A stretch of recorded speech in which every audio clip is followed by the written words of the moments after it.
Good afternoon, everyone. I'm not very sure how many of you are going to turn up today. It's always very exciting on Facebook, these Facebook Lives, when I'm standing here speaking to myself. Because for those of you that have not done a Facebook Live, that's literally what we're doing. We are speaking to ourselves.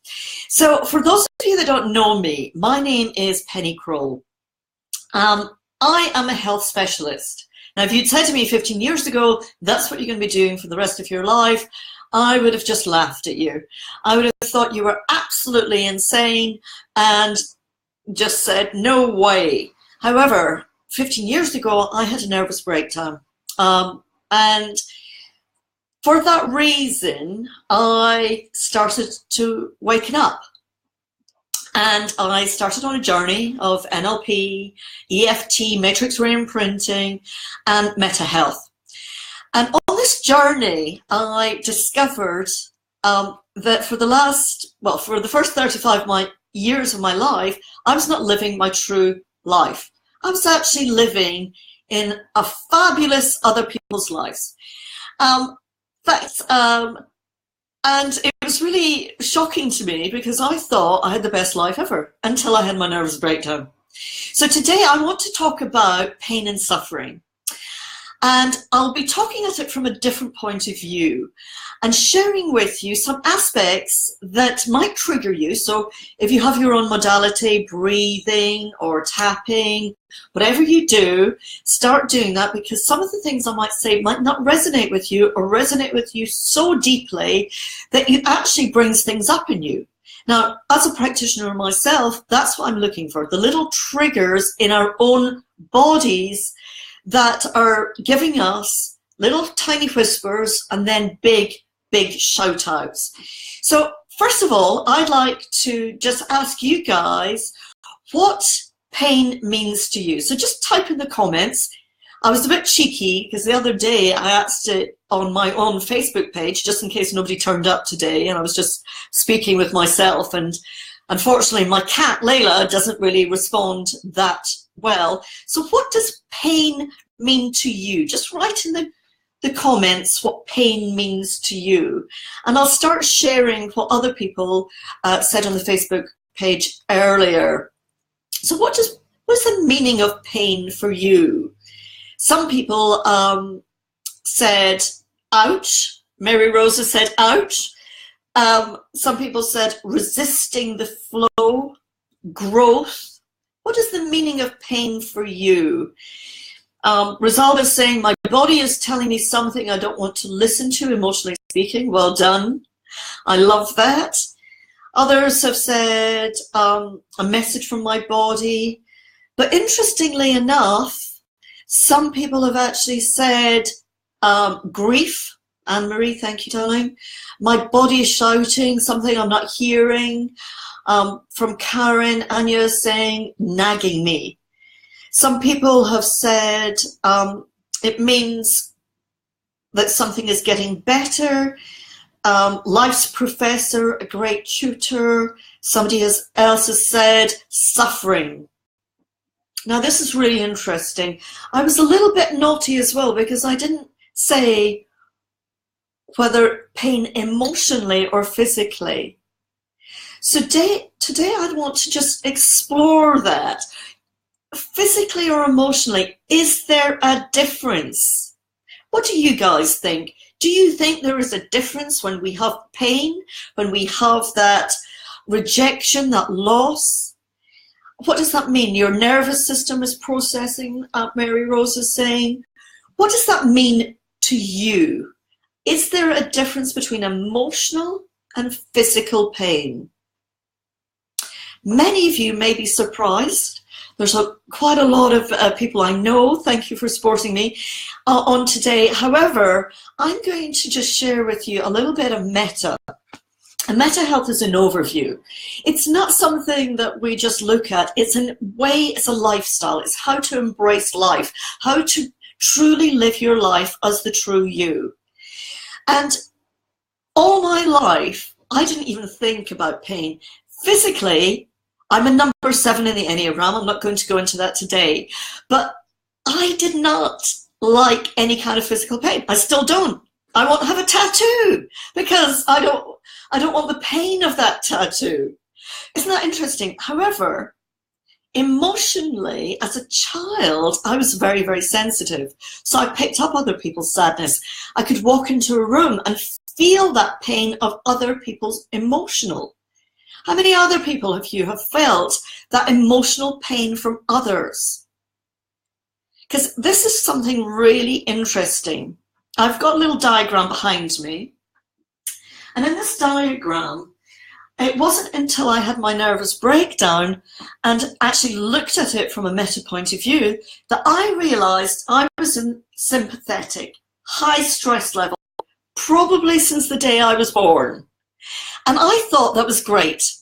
I thought that living in that high stress level was great. I was a woman, I could party, I could actually go out there, run 3 businesses, have boyfriends, party all night, get up in the morning, eat Coca-Cola, drink Coca-Cola, eat crappy, stressy foods.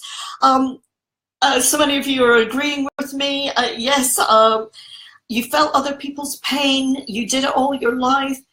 And then this part, it was good because I felt that I could, the more stress I was in, the more in the sympathetic mode I was in, the more disassociated I became from life.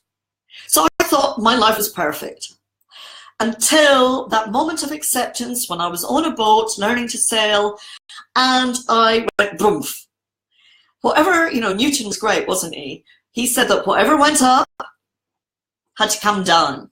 Now, it is a biological way to live life. We have to be sympathetic to get up in the morning.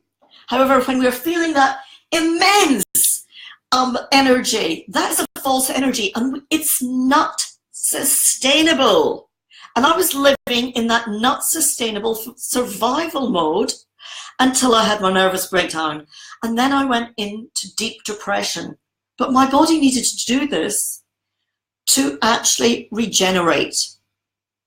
So thinking about pain, if we have a trauma, and that trauma, that unexpected, dramatic, isolating moment that we have no strategy, that Yuden moment, then, and some of you are saying that you can relate with this, and we are pushed into that high stress level and we think it's normal. This, on a biological and energetic level, our body is doing this so that it can numb us out, because otherwise we might not survive. So it's actually trying to help us survive so that we become manic, we're in fight or flight, we can just get on with our business. I just thought life was fantastic. Who knew that deep down I had suppressed all these painful emotional memories, traumas, experiences, and I was just going higher and higher off the grid of energy. So that pain, I'm quite fortunate that I've not physically felt that pain. It's just been emotional for you, but it's still developed into a disease. And people's pain, for example, people that come to me with fibromyalgia. How many people here have had some kind of fibromyalgia, chronic fatigue, some kind of pain, they've broken a bone, they've pulled a muscle, a ligament, they've had some real physical pain in their own body? Just pop that in the comments so I can see how many of you have actually had that. Because if you have, I'm here to share with you that perhaps this is not just an accident. You weren't in that car crash. You didn't just go down the ski slope that day and pull your knee ligament. You didn't, Mary Jane is saying me many times, you didn't just happen. This is our body's way of saying, stop. I haven't frozen there. It's saying to you, stop. We've been sending whispering messages to you all your life. You've been ignoring them. You've been brushing them away, and now is the time that you have had an acceptance of that Yuden moment, and your body is saying enough is enough. If you want to live and continue living, you need to stop. So you need to go in to that fatigue, that pain, and actually feel that pain. And this might come to as a surprise to many of you, that as a tapper, I'm not always wanting to tap people's pain down. And that might sound surprising, especially if it's back pain. Because if something's going on in our back that is causing us extreme pain, our back is saying we need to stop and rest. And what do? We start to take pharmaceutical drugs. We start thinking, right, we need to carry on. We need to push through. This is a great, showing my age, but I was a career person in the 80s. So everybody was saying, you know, sleep is for the weak. It's weak to feel pain. You push through it. You don't sleep. You can survive on sleep within 3 hours. You just push through. How many people relate to that pushing through? And then your back gives way. Yeah? Some people here. And when your back gives way, where is the support? Are you not supporting yourself? Where is that moment of trauma that you've had that's been unexpected, dramatic, isolating, and no strategy in your life, that you've just thought, I am not worthy to support myself, to communicate with my peers, with my family. They're not listening to me. They're not supporting me. I'm not supporting them. I just can't do it. Elizabeth's just joined us saying, yep, know that feeling. And she's an expert in the body, the muscles and the bones. So when we're feeling that unsupported feeling, and then that moment of, I'm going to swear now, so guys, I do apologize. You can tap on this before I swear. If you have that fuck it moment, you know that moment, oh my God, I can't do anything more, just fuck it. I'm just going to move on. Your body could just give way. It doesn't mean to say that you've resolved everything. And I think this is a great myth that we think, right, we're right in the healing period now. Our back's given away. We just have to tap on that and it'll be fine. But what happens and what I've experienced is my clients keep on coming back to me, or not coming back to me, but they've tapped on something and then they come to me and say, but Penny, we've had this. It happened when I was 21 and then I thought I'd healed it. And it happened when I was 27, I thought I healed it. And then I was 35 and I'm bored of this. It keeps on happening. So when your body keeps on going in to this pain, so pain is good, and if you embrace it, that's great, but have you thought about what the root cause is? Because if you just get stuck in this pattern, it's going very dark now in London and we're about to have a storm. If you get stuck in this pattern of, and this is what fibromyalgia and chronic fatigue and ME, you go from your body's trying to heal and you'll be triggered back into that stress phase. You might not even feel that stress phase, but you might feel a bit better one day or for an hour or for 3 weeks and you think, yay! And then you go push through, your body has another acceptance and it goes back into the fatigue. Maybe you'll have a fever, but that pain will come back and maybe you get so used to it you cannot tell when your body is not even not in pain because it becomes a habit. So Neelam is just saying, I hope I pronounced your name correctly, happens to me when I work with crazy people, but unfortunately that seems to happen in every job. And this is really interesting. So it's, for me, I'm going to be inviting you to look at what is that Yuden moment in you that you are trying to resolve, because this is all your body is doing. On a biological level, our body has the innate intelligence to resolve. However, because we're human beings, we have conditioned ourselves so much. We have caged ourselves to believe things that are not true. We have to have a better job. We have to have a better car. We have to have a mortgage. We have to. Looking at these beliefs and how we're conditioning will keep us in fear mode. And every government likes this. I'm not going into political matters, but the more we concentrate on the fear, the more we are keeping ourselves in a vibration of fear, so that we are a lower energy and we'll think we're in a good energy because we're living in fear and stress, and we'll keep on attracting these crazies. So just for example, I used to, and I'm not making the fact that your issues, I'm not belittling your issues. I'm saying that for a while, as an estate agent, I used to have 5 parking tickets every week. Every week. And the more I got irritated and the more I became fearful of the parking tickets, because parking tickets where I were working were £100, and £100 in those days, in the early 90s, were a lot of money. And I wasn't earning £2,000 a month to pay for the parking tickets. So the more that I got into that vibration, the more I started to focus on the parking tickets. And the moment I started to just beat the drums, the more I got parking tickets. So it's when we step out and find that belief. And interestingly, when I did the work on this, it was hysterical, because it's such a little thing, isn't it, to get parking tickets? Not a massive trauma, but it caused me a lot of emotional pain and suffering because I did not have the money to pay. So I was just living hand to mouth to pay the parking people. But when I went back to that belief, the belief was that I don't deserve to earn money.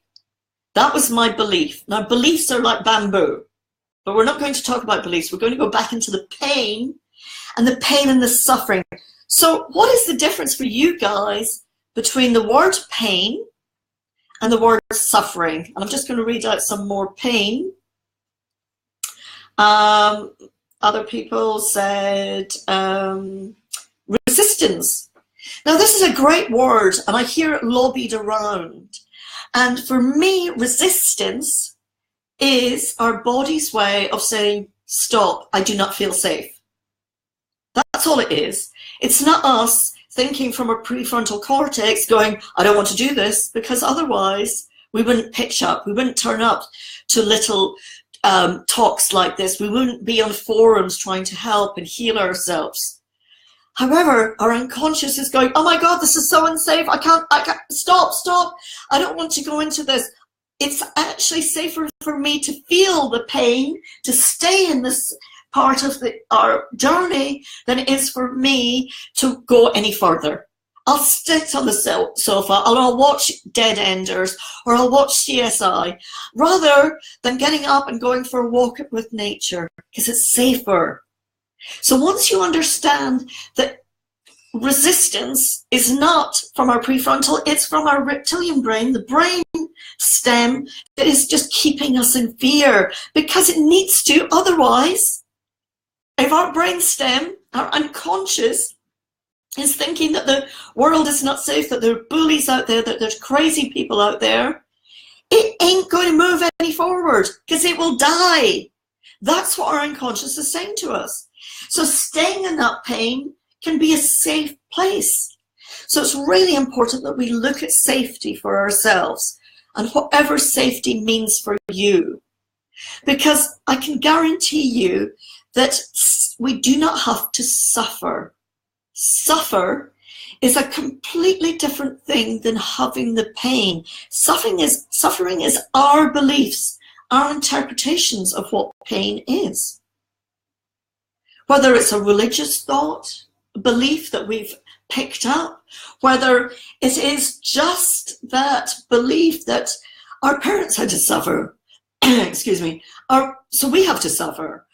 Is it even our beliefs? Have we picked it up epigenetically through the generations? I know that one, being Scottish. How many people have said, you know, Scotland has to be independent, let go the English. Well, I live in London. I love English. when we let go the epigenetic passed on generationally, we can stop the suffering because it's just a thought pattern. Some people have, Rosalba saying, being addicted. Yes, because the amygdala gets addicted. I'm addicted to Facebook because it gives me that little, poof, ooh, that little moment of power, and that people are speaking to me and I can give it back. Will I work on that? Well, that's my choice now. And this is the beauty about pain. Because once we find the Yuden moments of what is causing the pain, we can start releasing them through whichever modality. I prefer tapping and matrix reimprinting, but that's my modality. What do you like to do? What is keeping you safe? How many of you are still, just put in a comment, how many of you are still feeling pain on a day-to-day level? I'm just reading the comments. Corinne said, I think my Yuden moment, oops, so many people are commenting, it was about being bullied.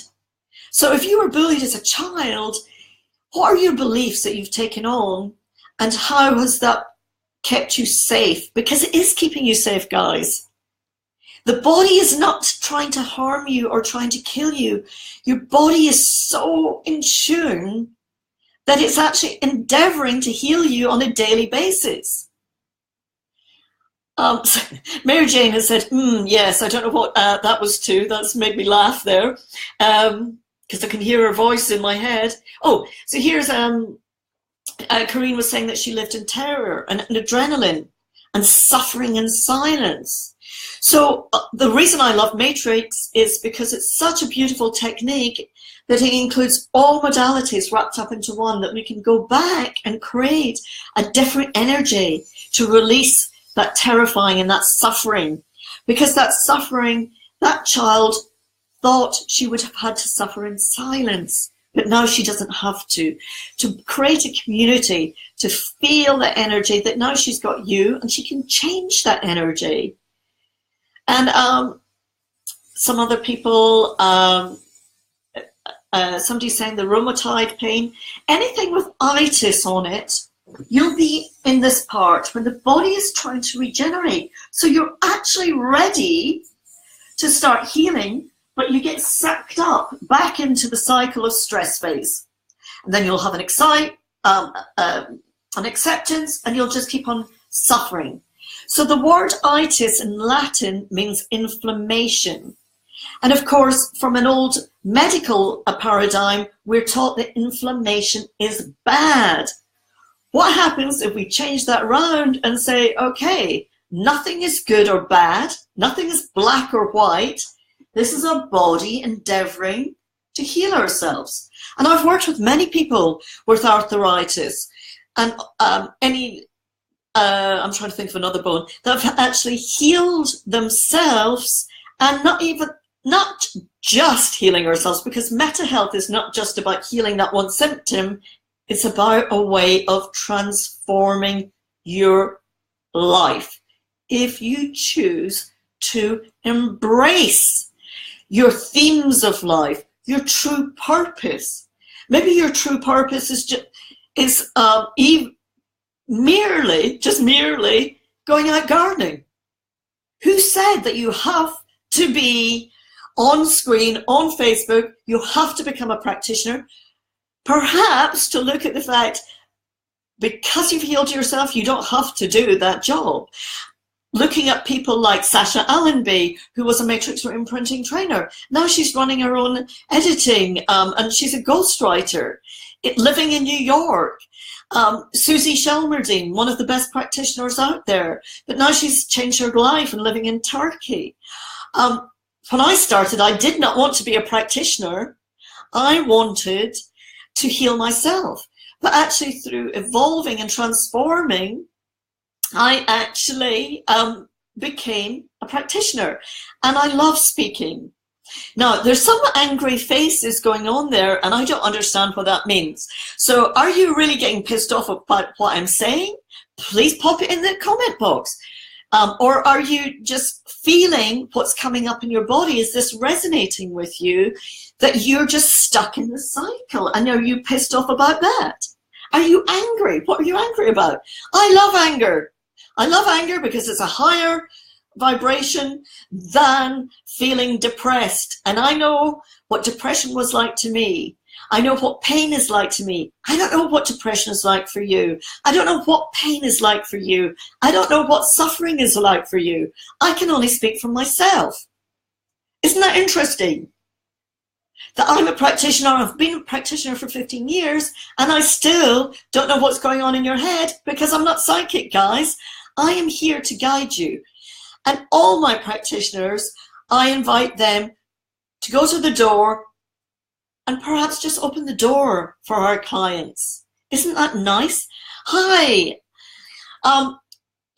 Somebody said their computer got stuck. Is that why you're angry? I don't know. These little angry faces were popping up over there. How can we express our anger? In the tapping world, there's a great thing about, even though I'm angry, let's dispel it. What happens if we actually truly step into our anger and feel it? I'm not saying get stuck in it for years. I'm saying feel the anger. What power is that anger? It's on a different vibration. It's on a higher vibration than going, oh my God, I can't get out of bed. Oh my God, life is just so hard. I don't deserve to live a fulfilled life. I have to suffer in pain. That is a thought. That's merely a thought. Your brain is a genius. It's innately intelligent to heal yourselves. And sometimes we need guidance. I need guidance. I've been doing EFT, Matrix, NLP for 15 years, and I still swap. I still have sessions. Because when I came into this world as a little baby, I came in as a big onion, full of layers, and I'm peeling these layers, and if I die a shallot, I will be euphoric. I don't have to heal myself before I start working with my clients. I have to be 3 steps ahead of them. And guys, many of you, what I'm talking about is not new to you. Of course it's not new, because our body has that intelligence that it's got the ancient wisdom in it. But it's the conditioning that we're telling ourselves that we cannot heal ourselves. We have to stay on the medication. We have to do what a beautiful man who's taken the Hippocrates Oath and has told us that we cannot heal ourselves, that we will die in 3 years or 5 years. I work with a lot of medical doctors. They have worked so hard and now they're burning out, because they're working 18-hour days to heal, and they're seeing the disappointment, and they're feeling rejected and wanting to do more. Cam's just saying she's made some excellent changes when she was angry. And it's great, because anger can be just such a positive. So step into that anger. How would you like to express it? Do you need to throw a soft ball around? Do you need to have a punching pillow and punch that?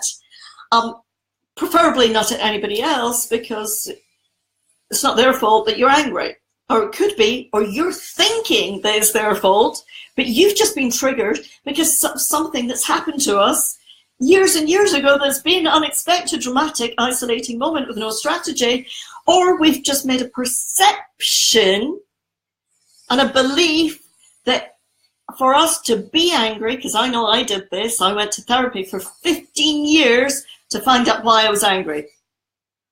And the more that I found out why I was angry, I got angrier, but I wasn't resolving it until I managed to get into EFT.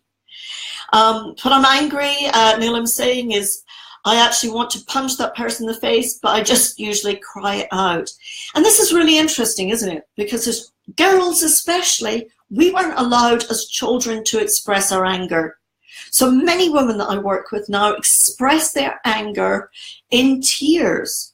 However, if we look back for that perception and we allow that inner child, that echo, that energetic conscious hologram to express that anger, then we have different strategies. And it's okay to be angry. I don't want to go through life not being angry. I don't want to go through life just oming, because I'm a human being. Anger is not a negative emotion. Sadness is not a negative emotion. No emotion is negative. We need these emotions. We need to have grief in our life.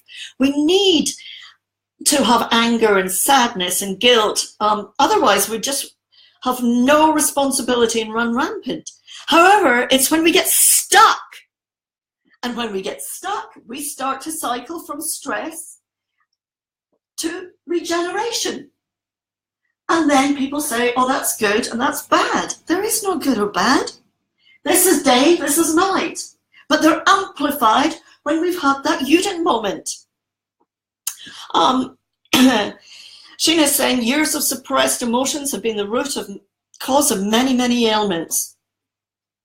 And once we start inviting our inner child to express their emotions, finding out what the root cause is, then we can go through these. And if we get that, if we have a Uden or a trigger, it's happened to me. It happened to me on New Year. I had a little trigger moment. That something happened that I haven't dealt with, because I've thought, oh, well, I'll deal with that one day. And one day came on New Year's Eve, and then I had a sore throat, and then my body just absolutely shut down, and I went to bed for 5 days. I just slept. I wasn't coherent. I got up just to have water. That was it. And this was good. This was great for me. It wasn't good or bad. It was great, because I needed to deal with that. I needed to deal with that Uden that happened to me on New Year's Eve. And my body was saying, Penny, it is now time for you to deal with it. So I teach people how to stop. What do I not do? Because we teach what we have to learn ourselves. So stop. So rather than that whisper and you just pushing it, brushing it under the carpet, if you actually just say to yourself, okay, how can I stop? If your thought system goes into, well, I can't stop because of I'm letting something down. Look at that. Look where that belief has come from. Who are you disappointing? Who are you letting down? Where has that come from? It's come from a decision you've made pre-8-year-old. So any other pain symptoms? I just so somebody's saying that there are fingers and toes. What do fingers and toes mean for you? For me, and I can only say about me, fingers are about something that I cannot let go, or I have to cling on for life. You know, when we start, there's more angry faces. Still don't know what these angry faces are. Please tell me. So I can answer any questions, or I can trigger you even more. Because as I said right at the start, I will say things that are triggering. I cannot help that. My name is Penny. These are triggering moments. But is it me, or is it something that I've said? Is it my accent? Is it how I look? Is it my jumper is off my shoulder? Is it the fact that I'm saying that you can heal yourself? What is triggering you? What emotions are coming up for you? Pop it in the comment box. Let's see what people are saying about this. This will just be great. I know that when I first started going on workshops, I was triggered so much that for so many workshops, I didn't know what on earth was going on, because I was crying so much, because I was angry, because people were saying things and I was going, that cannot be true. That's not true. Because I told myself my own story, but my own story wasn't true. Does that resonate with any of you here? Just pop it in the comment box. Let's see.